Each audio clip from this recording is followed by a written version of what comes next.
Hey everyone, welcome to this mini webinar course, and I wanted to welcome you. I'm Dr. Steve Fonso, and today we're going to answer and work with a very common question that I get, which is, how do I empower myself, or how do I build up my self-esteem, confidence, etc.? And that's a real common one that a question that I get. And so we are going to reframe that a little bit in terms of how we're going to approach that. It's not just about building up confidence. It's not just about releasing stress. It's not about these things. It's about, really at the core of it, is ending suffering. How do we shift our system from a pattern of suffering, feeling powerless, feeling helpless, maybe feeling alone, feeling disconnected? How do we take that and turn it into an empowering situation? That's how do we go from disempowered to empowered? That's the essence of what we're going to be covering today, and we'll cover the first step in how we actually do that. Now, I want to give you just a quick story. The other day I was driving with my family, and they were, my youngest daughter had something taken away from her by her older sibling. And you could tell that there was obviously some distress in that, and some real frustration from my youngest in terms of I think it was a toy or something being pulled away. And the people around her, the other family members, were just saying, like, oh, well, the toy is not that important. It's not that big of a deal.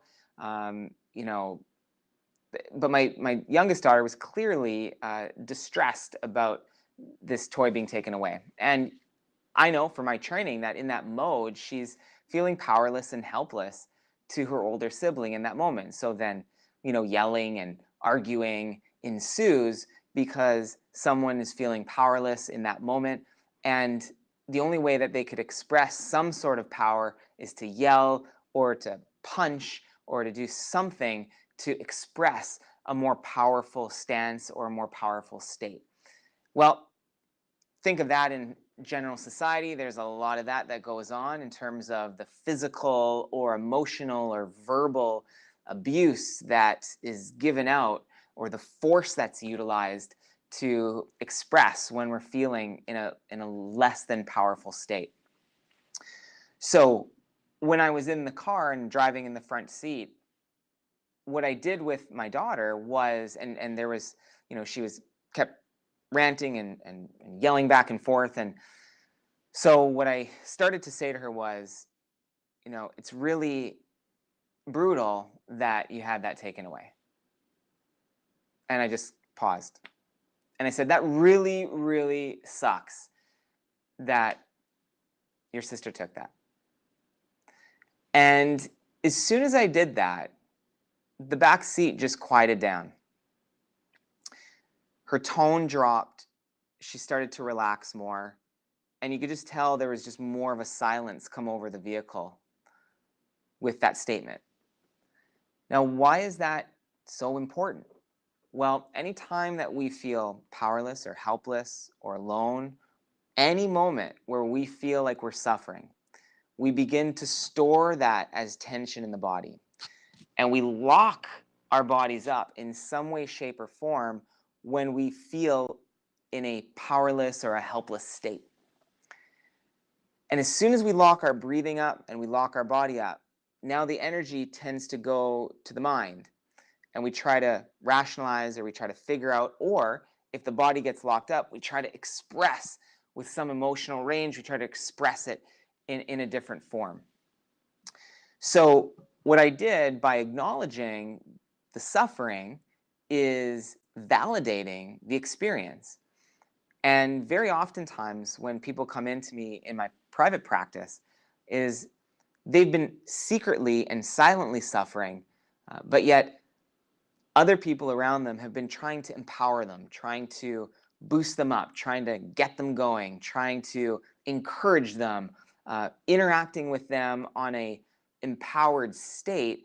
They're trying to get that person to feel good about what was going on, or to feel happy about something that's going on, or to feel grateful for the life that they have. And even know those kind of situations where you're feeling down or you're feeling crummy, and someone says, well, you got it way better than the person out in Africa who's starving.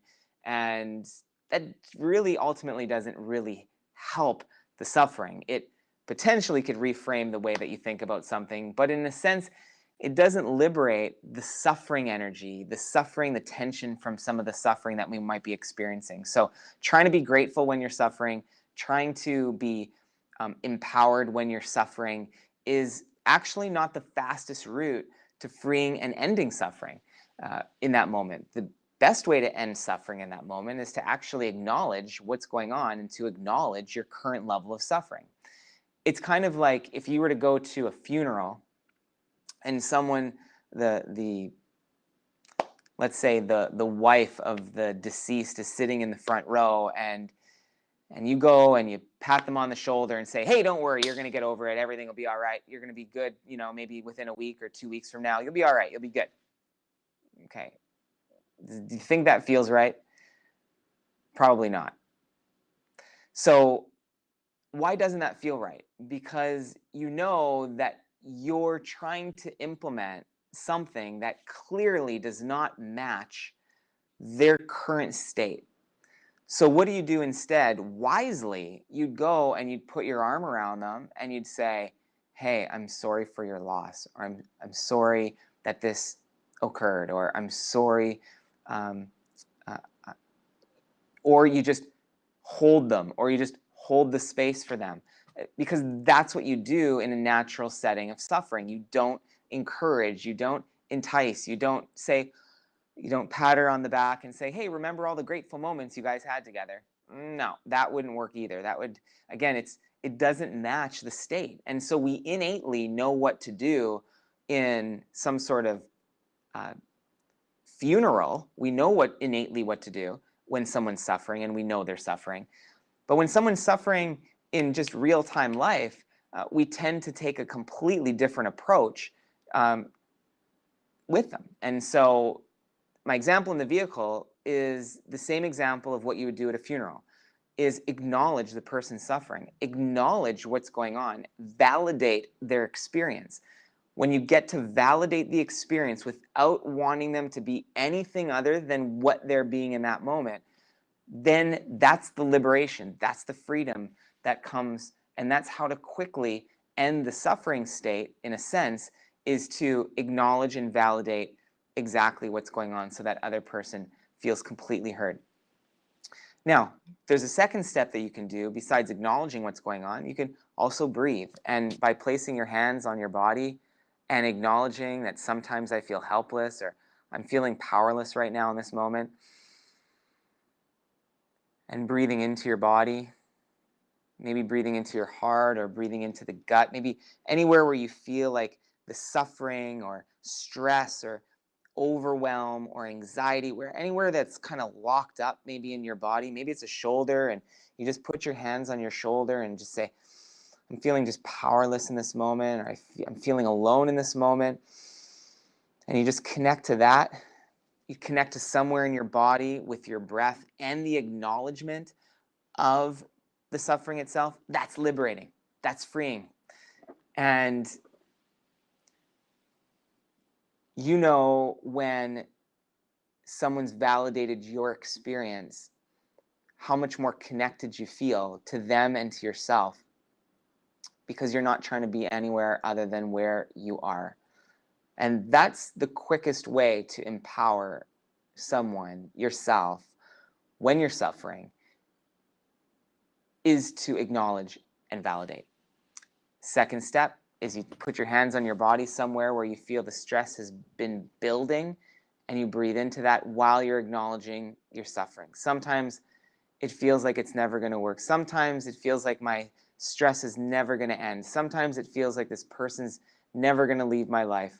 You just acknowledge exactly what you're reeling in your thought patterns, because remember, that thought pattern is anchoring in the body somewhere, somehow, and it's got the tone, it's got the sound of tension in there. So even if you found a spot that really holds a lot of distress, and you acknowledge your experience, and I feel powerless right now. And even make a little bit of a sound, maybe a sound of peace, or if you need to validate and have a sound of distress, like, that sound helps you to, again, sense of validation, and it's nonverbal, but it's communicative in your body, because your body does communicate via sound. Tension is sound waves. Things are, we bind tension and stress as sound, as acoustic waves in the body. So even making a sound is very freeing. Try that. Just breathe in, breathe in. And as you make a sound of peace, you'll feel almost like a vibration in your body. As you do that, it's very freeing, very connected, very liberating. So anyways, that's a couple strategies that I found to be very, very successful in helping people to end suffering. I had another woman come in not that long ago, probably a couple weeks ago.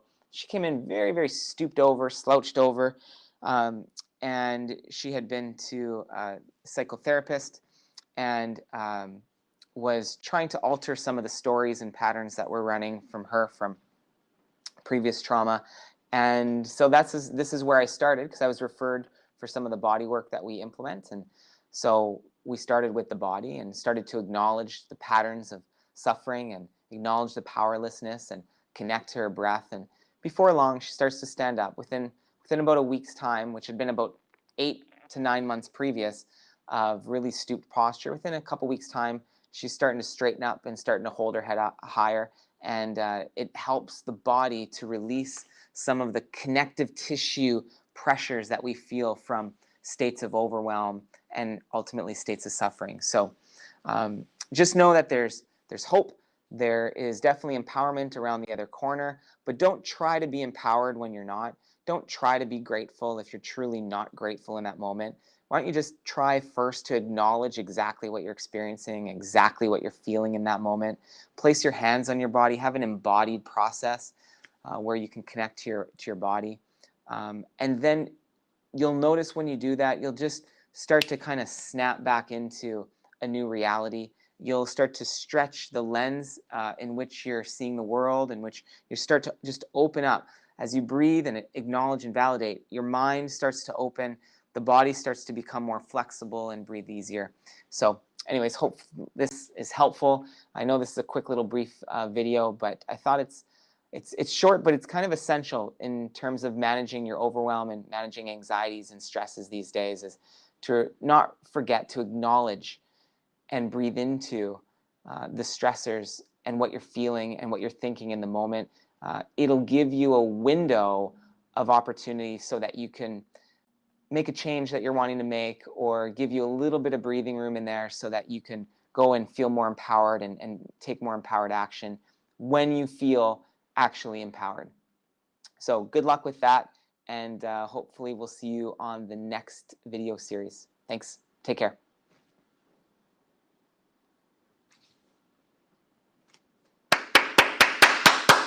Two down. Woo! Woo! Woo! Woo! Woo! Okay, can we stop there so I can make it for the birthday party?